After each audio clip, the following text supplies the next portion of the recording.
Bienvenue dans cette vidéo, où nous allons plonger dans des histoires effrayantes qui vous glaceront le sang. Préparez-vous à entendre des récits terrifiants, racontés par ceux qui les ont vécus.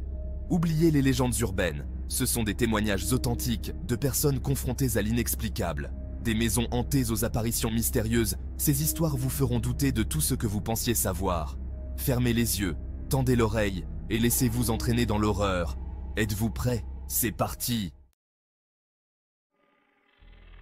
Imaginez-vous seul, dans une vieille maison, le parquet qui craque sous vos pieds, l'air chargé de mystère. Chaque pas que vous faites résonne dans le silence, amplifiant l'atmosphère inquiétante de l'endroit. C'est ce qu'a vécu notre premier témoin. Une expérience qui a marqué sa vie à jamais. Un soir, paisiblement installé dans son salon, il entend des bruits étranges provenant de l'étage. Des sons qu'il n'avait jamais entendus auparavant, comme si la maison elle-même essayait de communiquer. Des murmures, des chuchotements, impossibles à ignorer. Ils semblaient venir de partout et de nulle part à la fois, enveloppant la maison d'une aura de mystère. Prenant son courage à deux mains, il monte vérifier. Chaque marche qu'il gravit semble le rapprocher d'une vérité qu'il redoute de découvrir. À chaque marche, son cœur s'emballe. Le silence est oppressant, seulement interrompu par le bruit de ses propres pas et les battements frénétiques de son cœur. Arrivé en haut des escaliers, il aperçoit une silhouette sombre, se déplaçant dans le couloir. Une présence qui semble irréelle, presque fantomatique. Il appelle, mais aucune réponse. Le silence est de nouveau total, comme si la maison retenait son souffle. La silhouette disparaît dans une pièce au fond du couloir. Une pièce qu'il n'avait jamais vraiment explorée auparavant. Le souffle court, il la suit. Chaque pas est une lutte contre la peur qui le paralyse. En ouvrant la porte, il ne trouve personne. La pièce est vide, comme si la silhouette s'était évaporée. La pièce est vide, glaciale. L'air est si froid qu'il peut voir son souffle et une sensation de malaise l'envahit. Soudain, la porte claque derrière lui. Le bruit résonne dans la maison, brisant le silence de manière brutale. Pris de panique, il tente de l'ouvrir, mais elle semble verrouillée. La peur se transforme en terreur pure alors qu'il réalise qu'il est piégé. Depuis ce jour, il n'a jamais osé remettre les pieds là-bas. La maison reste abandonnée, un lieu de mystère et de peur, hanté par les souvenirs de cette nuit terrifiante. Notre deuxième histoire nous transporte dans une petite maison de campagne, où une mère et son jeune fils vivaient paisiblement. La maison, bien que modeste, était remplie de rires et de moments de bonheur partagés. Jusqu'au jour où le garçon commence à parler d'un certain capitaine qui lui rend visite la nuit. Ce capitaine, disait-il, apparaissait toujours à la même heure, juste après que les lumières s'éteignaient. Au début, la mère pense à des enfantillages. Elle se dit que son fils a une imagination débordante, comme beaucoup d'enfants de son âge.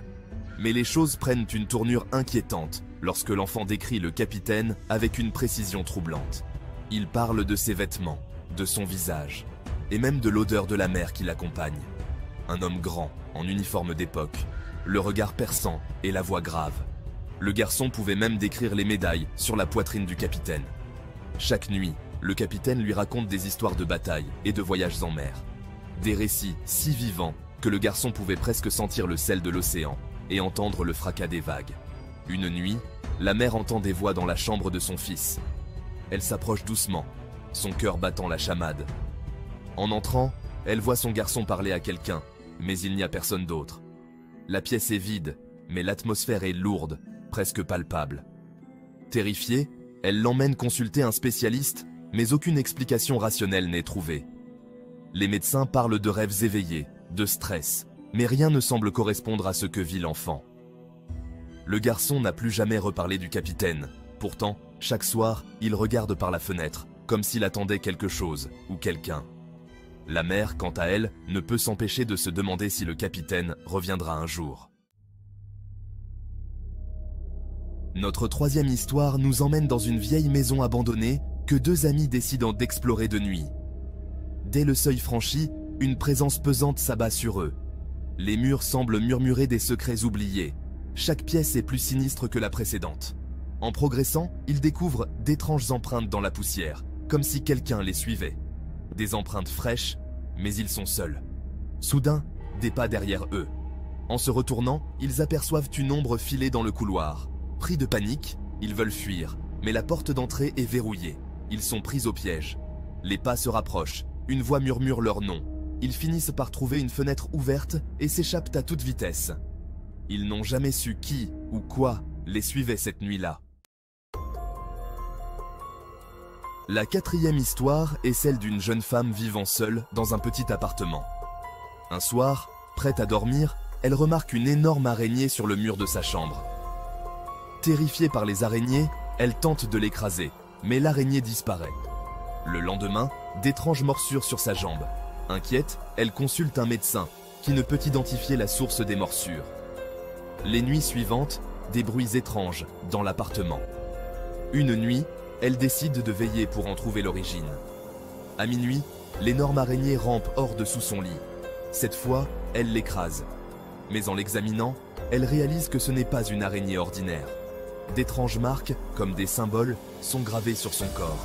Finalement, elle déménage, incapable de supporter la peur constante.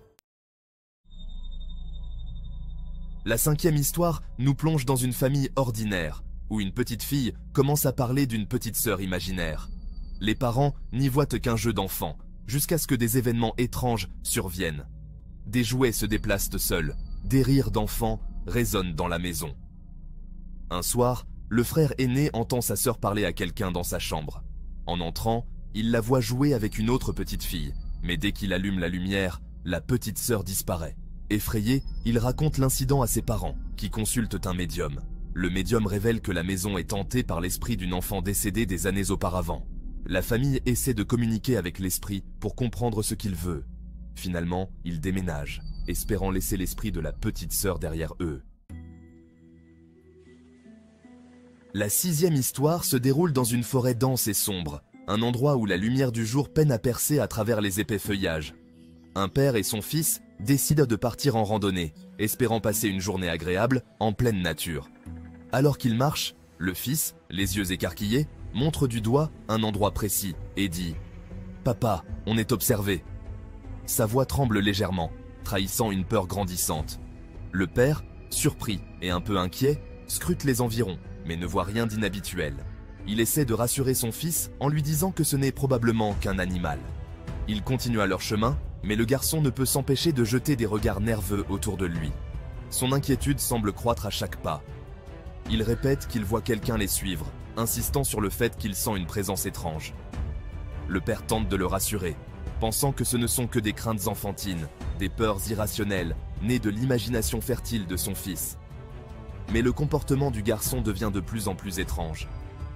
Il commence à murmurer, comme s'il répondait à quelqu'un que seul lui pouvait voir ou entendre.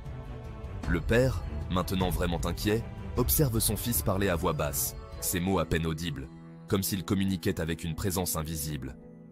À un moment, le garçon s'arrête net, son visage sérieux et concentré. Il regarde son père droit dans les yeux et dit « Il dit qu'on doit partir maintenant ». Pris de panique, le père ne réfléchit pas et fait demi-tour, attrapant la main de son fils pour courir vers la sortie de la forêt.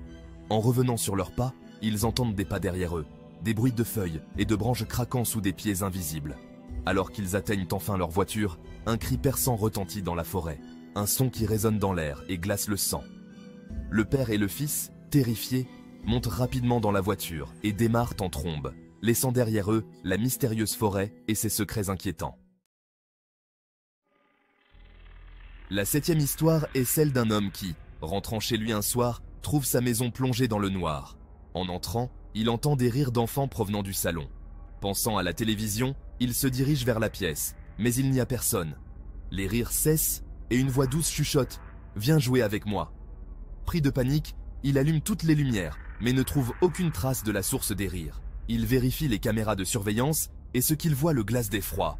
Sur les enregistrements, une petite fille en robe blanche se promène dans la maison. Après la bénédiction d'un prêtre, les rires cessent et la petite fille ne réapparaît plus. Mais l'homme reste marqué par cette expérience.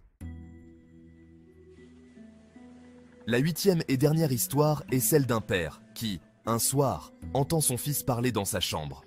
En entrant, il voit son fils assis sur son lit, fixant le mur. Le père demande à son fils à qui il parle et l'enfant répond « À l'homme dans le coin ». Le père, ne voyant personne, tente de rassurer son fils en lui disant qu'il n'y a personne. Mais l'enfant insiste, décrivant l'homme comme étant grand, avec un chapeau noir et des yeux rouges.